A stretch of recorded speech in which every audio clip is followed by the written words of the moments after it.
हर रोज एक नई कहानी देखने के लिए चैनल को सब्सक्राइब करें और बेल आइकन को दबाना ना भूलें। फतेहपुर कहकर एक गांव में चंदू नामक एक बहुत ही गरीब आदमी रहता था। उसका इस दुनिया में कोई नहीं था सिवाय उसकी साइकिल पिंकी के। वो अपना पेट पालने की खातिर समोसे तलता और पिंकी को लेकर गली गली फेरी मारकर उन समोसों को बेचता और पैसे कमाता। गर्मा गर्म समोसे लीजिए, खस्तेदार चटपटे और मजेदार समोसे, इतने कुरकुरे कि बस मन मचल जाए। आइए आइए समोसे लीजिए, चंदू के समोसे, आइए आइए आइए। ओ चंदू बिटवा, तनिक 2 समोसे खिलाओ तो। और हाँ, चटनी भर के डालना, कौनो कंजूसी न करना। हाँ, बताई दे रहे हैं पहले ही। ना चाचा, ये चंदू के समोसे हैं। मैं धंधे में कभी भी फायदा नहीं, ईमानदारी देखता हूँ। और मेरे ग्राहकों का पेट भरे और उन्हें इन मसालेदार समोसों को खाकर एक नमकीन सी डकार आ जाए, वहीं पे मैं समझ जाता हूँ कि भाई मेरे समोसे अच्छे बने हैं। क्या समोसे बनाए हैं बॉस, लाजवाब, माइंड ब्लोइंग। ऐसे समोसे तो हमने वो 5 सितारा होटल में भी नहीं खाया। अरे वहाँ 200 रुपए में इतना घटिया समोसा मिला और यहाँ 10 रुपए में इतना स्वादिष्ट और अच्छा समोसा। ओह हाय हाय, ओए होए होए होए, मजे आ गए जिंदगी के। और 2 दे दो चंदू भाई। हाँ क्यों नहीं भाई, क्यों नहीं। चंदू के समोसों की अच्छी मात्रा में बिक्री होती क्योंकि उसके समोसों में वैसा मजेदार स्वाद भी होता जो लोगों को पसंद आता और आकर्षित करता। चंदू दिन भर अपनी साइकिल पर सवार होकर फेरी करता और रात भर जागकर आंखें फोड़ फोड़ कर समोसों का मसाला तैयार करता और सूरज सर पे चढ़ते ही गर्मा गर्म समोसों को बड़ी सी कढ़ाई में तलकर साइकिल पे बांध देता है और बेचने के लिए निकल पड़ता। एक रोज गांव में मेला होता है और तभी ओए पिंकी, तुझे पता है आज गांव में मेला है, मेला। सावन महोत्सव चल रहा है शायद। इसी खुशी में आज तेरा भी थोड़ा गेटअप बदल देता हूँ। चंदू अपनी साइकिल पिंकी को फूलों की लड़ियों से और रंग बिरंगी कपड़ों की डोरी से सजाता है। चमकने वाले डेकोरेशन का सामान भी लगाता है। ये बात अब लग रही है हमारी पिंकी एकदम फर्स्ट क्लास। नजर ना लगे तुझे किसी की मेरी पिंकिया। थू थू थू थू थू। चंदू पिंकी की बलैया लेता है और फिर मेले में समोसे बेचने निकल पड़ता है। मेले में पहुंचते ही समोसा खाने के लिए ग्राहकों की लंबी कतार लग जाती है। मुझे 6 समोसे पार्सल। और मुझे 2 समोसे दे दो भाई। अब मीठी नहीं, तीखी पुदीने वाली चटनी डालना। और मुझे 3 समोसे और सिर्फ मीठी चटनी देना। हाँ दे रहा हूँ।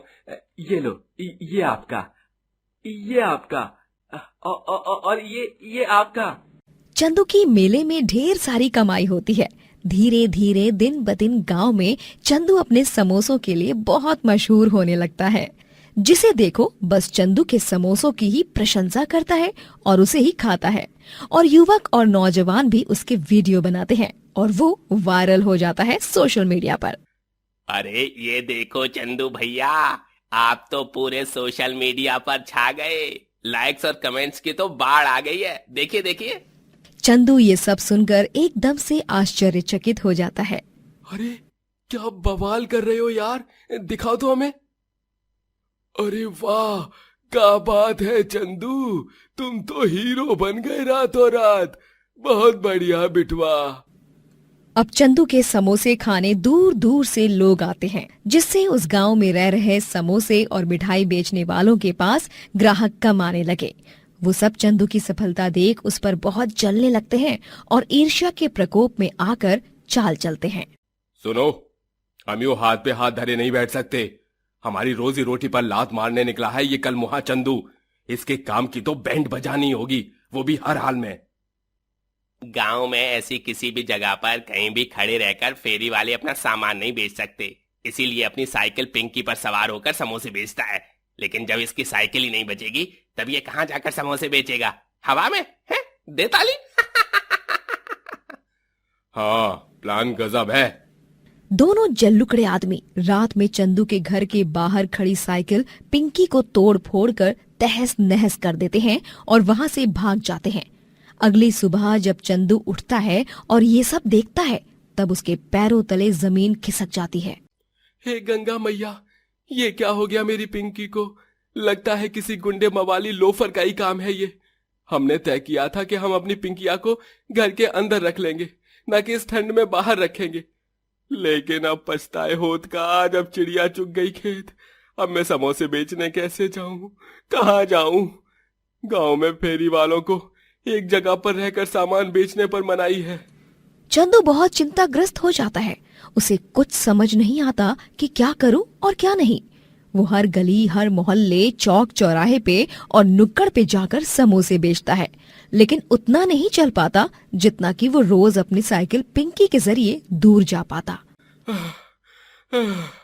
थक गए हम तो। अरे हमारी पिंकी के होते हुए हम पूरे दिन भर में कई सारी जगहों पर जाकर खूब सारे समोसे बेच पाते और हमारी कमाई पर भी कोई असर नहीं पड़ता। लेकिन अब तो मानो दुखों के पहाड़ टूट पड़े हैं हम पर। चंदू की बहुत कम कमाई होने लगती है और इस बात को लेकर वो काफी उदास और परेशान सा रहने लगता है। उसके तो खाने के भी लाले पड़ने लगते हैं और वो अब बड़ी दुविधा में फंस जाता है।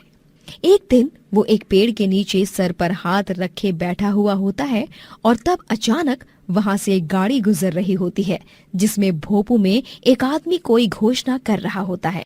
सुनो सुनो सुनो सभी गांव वालों, आ गया है सुनहरा मौका सभी खाना बनाने वालों के लिए।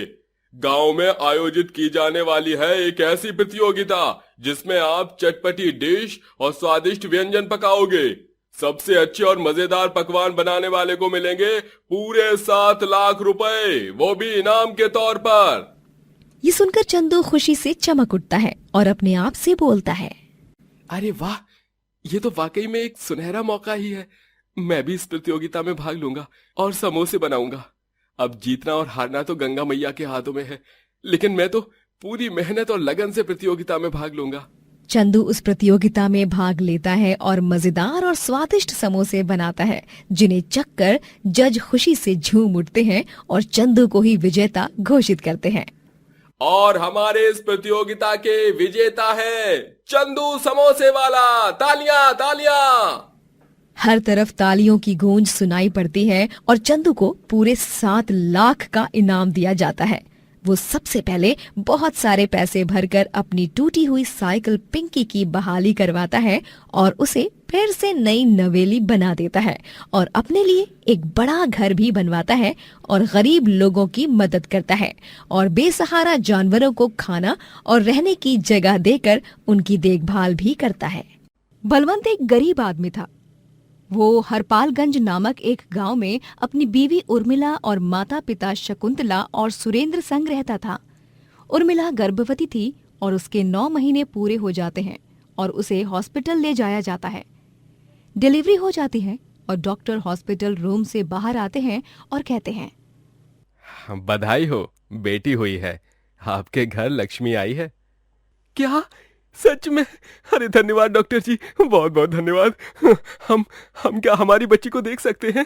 उसे अपनी गोदी में लेकर खेल सकते हैं ना उसके संग? जी बलवंत जी, बिल्कुल। बलवंत और उसके माता पिता शकुंतला और सुरेंद्र तीनों हॉस्पिटल रूम में जाकर बेटी को देखते हैं तो शकुंतला और सुरेंद्र के होश उड़ जाते हैं। वो दोनों देखते हैं कि बेटी तो काली है। वहीं बलवंत अपनी बेटी को खुशी से अपनी गोद में उठाता है। अले अले अले राजकुमारी, हाँ ओए मेरी परी। हाय दैया, ई का अनर्थ होएगा वा। अरे हमने तो आपन बुरा सपना माँ भी नहीं सोचा था कि हमार पोती काली कलौटी हो। हमरे तो भागी फूटे हैं। ई का होएगा वा पहाड़ी वाले बाबा, हमका तो यकीन ही नहीं होवत है। पहली बात तो ई कि एक बेटी जन्मी है और दूसरी बात ई कि वो भी काली। अरे बलवंत बिटवा, तुहार बेटी इतनी काली होकर तू ई के साथ इतना प्यार और स्नेह से पेश आवत है? हाँ, तुहार के कानू दुख पीड़ा मलाल नहीं होवत है का? काहे काहे पापा ऐसा काहे बोलत हो? ई हमार संतान हो और हमरा के ई से बहुत बहुत बहुत प्यार है। शकुंतला और सुरेंद्र अपनी काली पोती के कालेपन से नाखुश थे। वहीं उर्मिला और बलवंत अपनी काली बेटी से बहुत प्यार करते थे। शकुंतला हमेशा ताने कसती ही रहती। अम्मा जी, जरा लाडो रानी के लाने दूध तो गरम करके लाई दो, कब्बों की भूखी प्यासी बैठी है। आ जाए दे, हमको कौनो फर्क नहीं पड़ा था। ये तो हर लड़की है, तू ई का संभाल। ऐसन काले लोगन के खातिर हमार जीवन में कौनो जगह नहीं हो। पता नहीं कौन सा काला जामुन खाई के पैदा करल बानी ई का। शकुंतला और सुरेंद्र कभी भी उस काली बेटी को नहीं अपनाते। एक दिन उर्मिला, शकुंतला और सुरेंद्र टैक्सी में बैठकर कहीं से आ रहे थे कि तभी उनका एक्सीडेंट हो जाता है और उनकी मृत्यु हो जाती है। इस हादसे के बाद बलवंत पूरी तरह टूट जाता है, लेकिन समय की बहती धारा के साथ वो हिम्मत जुटाता है और अकेले ही अपनी काली बेटी की परवरिश करता है। वो उसका नाम रानी रखता है। रानी वक्त के साथ बड़ी हो जाती है, लेकिन उसे अपने कालेपन की वजह से स्कूल में, गली मोहल्लों में, चौक चौराहे और नुक्कड़ पे हर जगह बुरा भला सुनना पड़ता। अरे वो देखो कितनी काली लड़की है ना। ओए काला टीका। हमारी बेटी तो फूल सी सुंदर है और एकदम गोरी है। भगवान भला करे इस बेचारी कल्लो का। ओफो, बेचारी रानी। नाम तो रानी है, लेकिन दिखती निहायती नौकरानी है। ये बेचारी तो चाहे दुनिया भर का मेकअप भी थोप ले अपने चेहरे पे, फिर भी ये अपना कालापन नहीं छुपा पाएगी। सो सैड ना। सब रानी की निंदा करते हैं और उसे बहुत बुरा लगता है। वो भरे बाजार में गर्दन झुकाकर रोते रोते अपने पते के मकान में लौट आती है और आईने में देखकर खुद से कहती है, क्या मैं इतनी बदसूरत हूँ? काला होना इतना बुरा है क्या?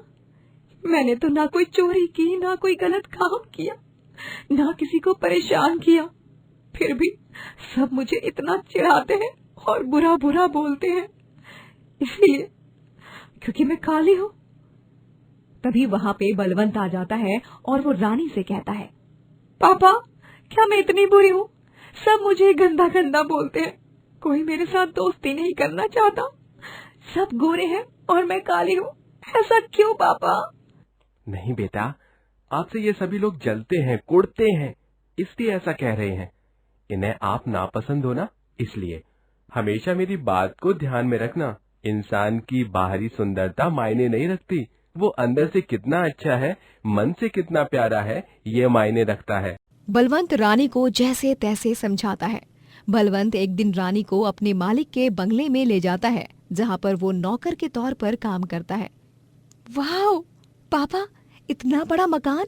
ये तो मैंने किस्से कहानियों में ही देखा सुना है। आप रोज यहाँ आते हो काम करने? हाँ रानी बिटिया, चलो अंदर चलते हैं। बलवंत और रानी बंगले के अंदर चलते हैं और रानी जमीन पर एक कोने में बैठ जाती है। तभी वहाँ की मालकिन मालविका आती है और गुस्से से आग बबूला होकर कहती हैं, ओ मैडम, ये क्या है? ईव! मेरी इतनी सुनहरी सुंदर चमकीली संगमरमर की फर्श पर ये काली लड़की बैठ गई। कौन सी झुग्गी से भागकर यहाँ इस राजमहल में घुस आई रे तू छुटंकी? ठकुराइन, मुझे माफ कर दीजिए। मैं वो। ठकुराइन, क्या हुआ? ये मेरी बेटी है, रानी नाम है इसका। My foot, what ever it may be, I don't care. तुम्हें पता है ना कि तुम्हारी क्या औकात है? तुम इस हवेली के नौकर हो और नौकरों को इस हवेली की कुर्सी तो क्या, फर्श पर बैठने की भी अनुमति नहीं है। और ये इतनी भद्दी और काली बदसूरत लड़की है तुम्हारी, ये रात के अंधेरे में तो दिखेगी भी नहीं। इसे आइंदा से यहाँ लाना मत। रानी इन सब बातों को सुनकर खूब रोती है और पूरी तरह टूट जाती है। घर जाकर बलवंत रानी को स्नेह देता है और उसकी मनपसंद टॉफीज देता है। कुछ दिनों बाद बलवंत को एक कार ठोक देती है और इस एक्सीडेंट में उसे खूब चोट लगती है। उसे फौरन हॉस्पिटल ले जाया जाता है और तभी डॉक्टर रानी से कहते हैं, रानी बेटा, आपके पापा को सिर पर मेजर इंजरीज लगी हैं, इसलिए तुरंत उनका ऑपरेशन करना होगा और उसके लिए आपको 30,000 का इंतजाम करना होगा, जल्द से जल्द। 30,000? लेकिन मैं इतने सारे पैसे कहाँ से लाऊंगी? कहानियों की तरह कोई एंजल भी मेरी हेल्प नहीं करेगी। रानी नुक्कड़ और चौक चौराहे पर लोगों के जूते पॉलिश करना शुरू करती है और पैसे कमाने लगती है। ठीक से साफ कर, ओए काली लड़की। जी साहब। रानी को सभी चिल्लर ही देते और उसे ठगते रहते, लेकिन फिर भी बेचारी माथे पर शिकन लाए बिना सारा काम करती। वो एक रास्ते से गुजर रही होती है और तभी उसे सामने से मालविका आते हुए दिखती है, जो अपने फोन में कुछ कर रही होती है, और सामने से मधुमक्खी का झुंड मालविका की ओर आ रहा होता है। अरे नहीं, ठाकुराइन साहिबा! रानी वक्त से पहले भागकर मालविका ठाकुराइन के चेहरे पर शॉल ढक लेती है और उसे वहां से बचाकर ले जाती है। थैंक यू रानी, आज तुम्हारी वजह से मैं बच गई, वरना उन मधुमक्खियों ने तो मेरी खूबसूरती की ऐसी की तैसी करके ही छोड़ना था। आज मैं गलत थी जो तुम्हें इतना बुरा भला बोला। तुम चाहती तो उस बात का बदला लेती, लेकिन नहीं, तुम्हारे ईमान ने तुम्हें मुझ तक पहुंचाया और तुमने मेरी जान बचाई। तुम बदसूरत नहीं हो रानी, तुम तो दुनिया की सबसे सुंदर लड़की हो, क्योंकि तुम्हारा मन सुंदर है। धन्यवाद ठाकुराइन। क्या हुआ बेटा, तुम इतनी उदास क्यों हो? रानी मालविका को सब सच बताती है और फिर मालविका रानी को पैसों की मदद करती है और इस तरह रानी अपने पिता की जान बचाती है, उनका ऑपरेशन करा के। बलवंत खूब मेहनत करता है और रानी भी पार्ट टाइम जॉब करके पैसा इकट्ठा करती है, और साल बीतते जाते हैं और पूरी लगन, मेहनत और निष्ठा के बाद आखिरकार रानी एक डॉक्टर बन ही जाती है। और तभी पापा, ये देखो, ये मेरा सर्टिफिकेट है। आज से मैं सिर्फ रानी नहीं, डॉक्टर रानी हूँ। मेरा और आपका सपना पूरा हो गया पापा। हाँ डॉक्टर रानी, आज मुझे सच में तुझ पर बहुत गर्व महसूस हो रहा है।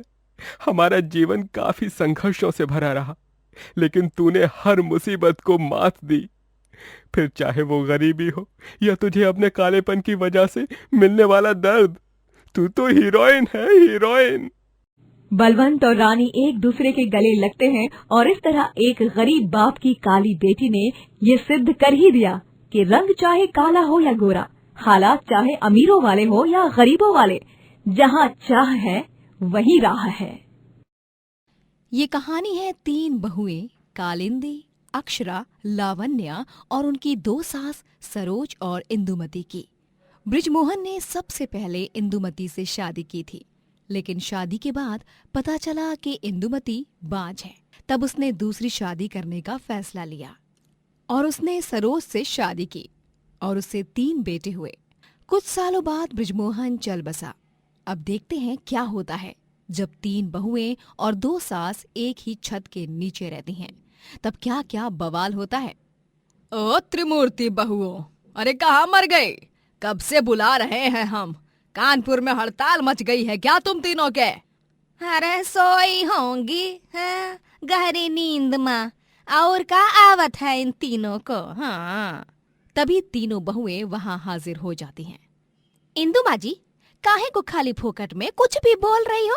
आ ही रहे थे ना, बस बहाने दे दो आप लोगन को हमरे बारे में बुराई करे के खातिर। हाँ, अरे नारी हमरी फूल सी बहू, तू तो हमारी सबसे फेवरेट बहू है, तुझे थोड़े ना हम कुछ कहेंगे।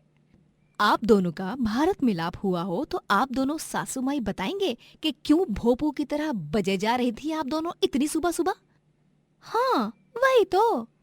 वो क्या है कि हमारे ना सर में बहुत दर्द हो रहा है, सारी नसें फटी जा रही हैं, इसीलिए हम चाहते हैं कि कालिंदी बहू तुम ना वो तेल की शीशी उठाओ और हमरे सिर की मालिश करो, और अक्षरा बहू तुम ना हमारे लिए गाजर का हलवा बनाओ, बहुत मन हो रहा है खाने का, और लावण्या बहू तुम वो शाम के भोग प्रसाद को बनाने की तैयारी में लग जाओ।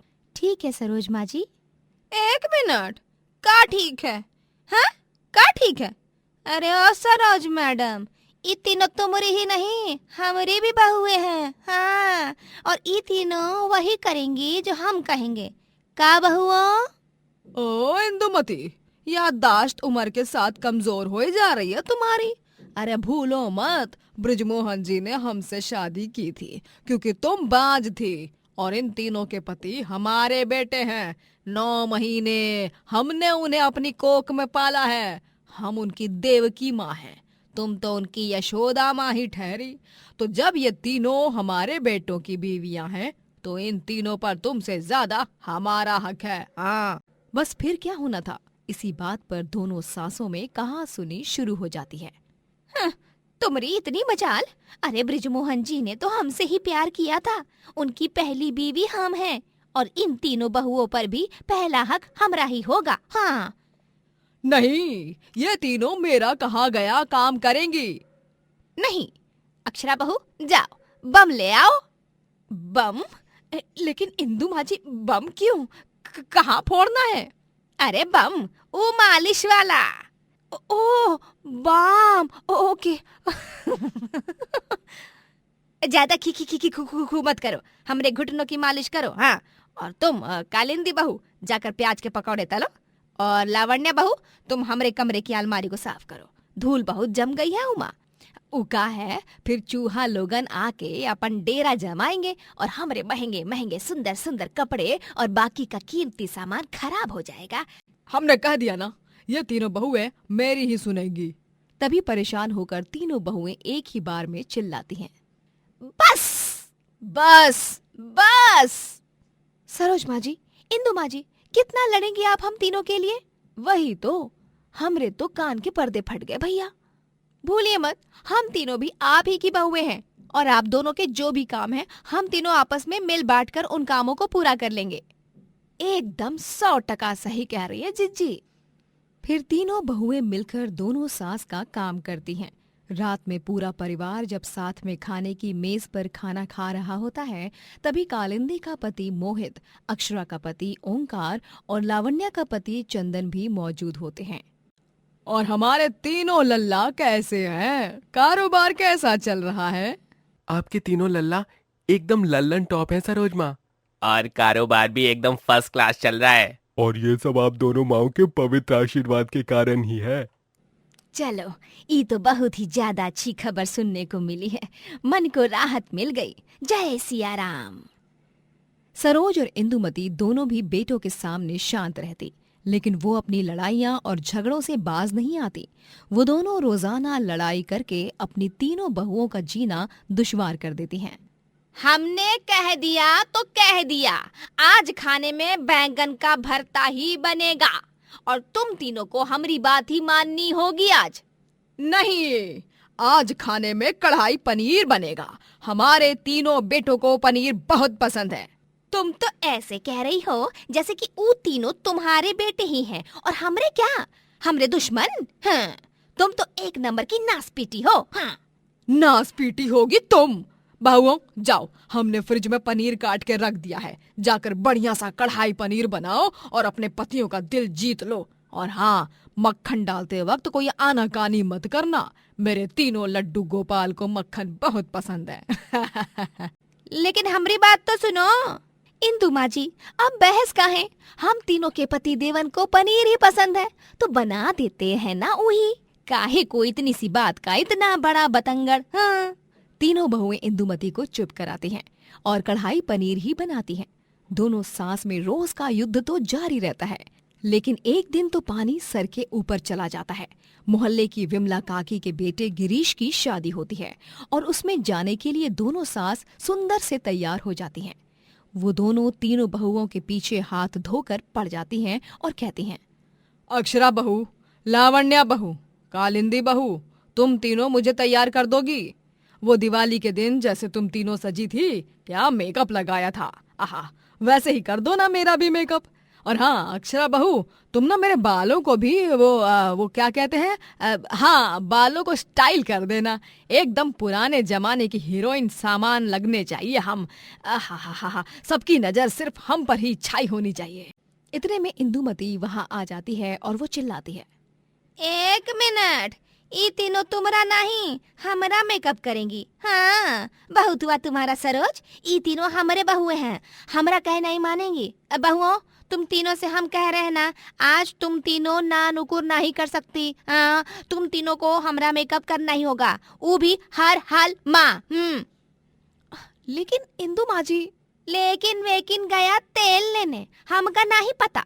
जब देखो तब आ जाती हो हमारी बहुओं के और हमारे बीच में, हैं? तुम्हें कितनी बार बताए कि इन तीनों पर सबसे ज्यादा हमारा हक है। नहीं, तुम जाओ पार्लर में, ये तीनों बहुएं तो हमारा ही मेकअप करेंगे आज, जाओ।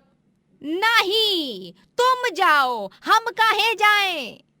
और फिर से इंदुमती और सरोज में बहस छिड़ जाती है और तीनों बहुएं इतनी परेशान हो जाती हैं कि उनका गुस्सा 7वें आसमान पर पहुंच जाता है और वो तीनों अपना बोरिया बिस्तरा बांधती हैं और घर छोड़कर जाने के लिए बाहर निकलती हैं। बस, बहुत ड्रामा देख लिया आप लोगों का, अब और ना ही सहन हो सकता है।